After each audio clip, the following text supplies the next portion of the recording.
We are talking Talon Falls. This movie can be best described as Hostel at Halloween. Coming out on the 13th of October 2017 by Terror Films, written and directed by Joshua Shrev. This follows four spring breakers as they are going cross-country to Kentucky, where they get directions from this kind of weirdo at this gas station to go and visit this strange theme park haunted house attraction in the middle of nowhere. So they decide to go, and it's all very much like a Halloween theme park, essentially.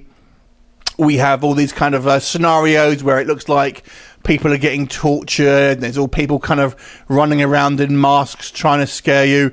And as you would probably expect, they're all a bit freaked out, but they always assume that things are actors. However, things take a darker turn when we find out the actual victims in this kind of haunted house are not actors at all, but actually victims who have been kidnapped by the organisers and are being tortured for real.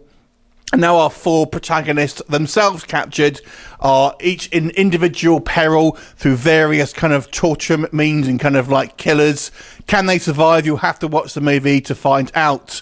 So let's talk what is good and what is not so good with Talon Falls. We'll go with the positives first of all. This movie is spectacularly violent. If you are a fan of the torture porn movies like Hostel, like Saw, that sort of type of thing, you will get a kick out of this movie. There is some truly horrendous, torturous scenes here that will make you crawl out of your skin. If you are the squeamish type, you may want to avoid this movie because it is quite gruesome. So gorehounds will love this movie. There is plenty of pain on screen here. The camera does cut away a few times, to be honest, but for the most part, I would say it is pretty much a horror, gruesome, all-you-can-eat buffet.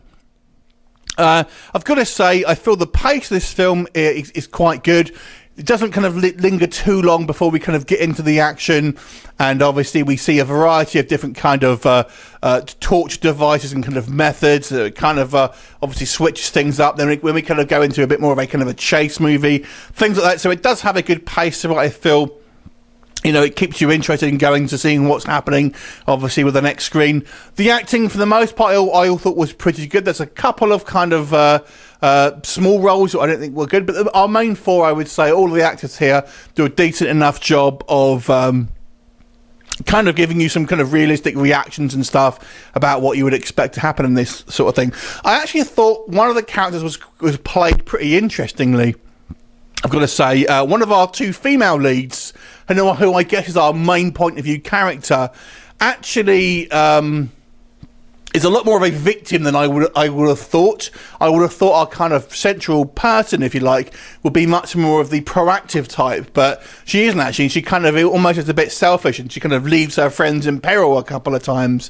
So it's not the kind of a typical kind of heroic lead. I do think that's both a positive and a negative. I think it's a negative because I feel the other female would have been a stronger protagonist because she had a little bit more kind of like concern for her friends and trying to be a bit more proactive, I feel. So again, positive and negative about that one. But let's get on to the negatives. This has got one of the most annoying tropes I personally find in any type of genre, and that is where right at the beginning of the film, we see a scene that happens right at the end, and then kind of the rest of the film kind of plays out in flashback. I hate this trope. It is so overdone. And the problem with it is, in this case, it's actually twofold. So it's even worse than the majority of cases. Normally, in these type of things, you kind of like, right, that's the person that's going to live to the end. Therefore, any other characters I know that aren't going to make it. So it deflates the tension. You know, no other characters are going to make it to this point. So you simply don't care about them in the movie. So when we kind of see these guys in peril, we know what's going to happen, and we're ultimately just going to have to wait until this scene happens later on in the movie. I don't know why the filmmakers use this trope. It really irritates me. It's tried and tested, and it simply deflates tension in the movie. However, this movie goes one step further to make it even worse, in the fact that this film actually tries to set up a bit of a twist.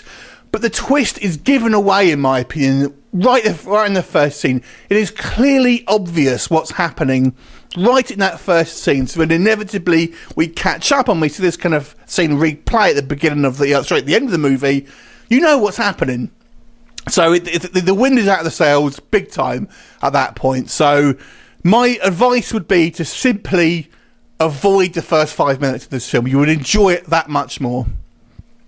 Secondly, like I've mentioned, I thought the actors for the main four are quite good, but there are some kind of small parts here where the line delivery feels a little awkward and feels that the actors feel a little bit unsure in their delivery, and therefore comes across as quite weak. We see as kind of like this bald chap who is in one of the cages, and his lines aren't particularly well read, I don't think. There's a couple of the bad guys as well. Again, don't seem particularly strong. And my only other kind of negative is a little bit of a nitpick, to be honest. Nonetheless, I feel it's worth mentioning. And I guess this is mildly spoilery.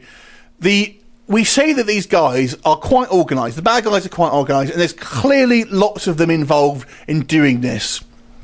There's also lots of victims in this kind of haunted house theme park that seems to have gone back a while. So I just can't believe it just makes it think, hang on a second, surely this amount of missing people, all who have gone through this one area, would arouse some suspicions from somewhere. So it's just not addressed, and I feel that was a bit of a mistake, to be honest. There you go. Overall, though, it's a particularly horrific movie. If you like your kind of your extreme violence, you'll definitely want to check it out. I'll give it a 7 out of 10. Have you seen it? What did you think of it? Leave me a comment, and I'll look forward to seeing you next time. Bye for now.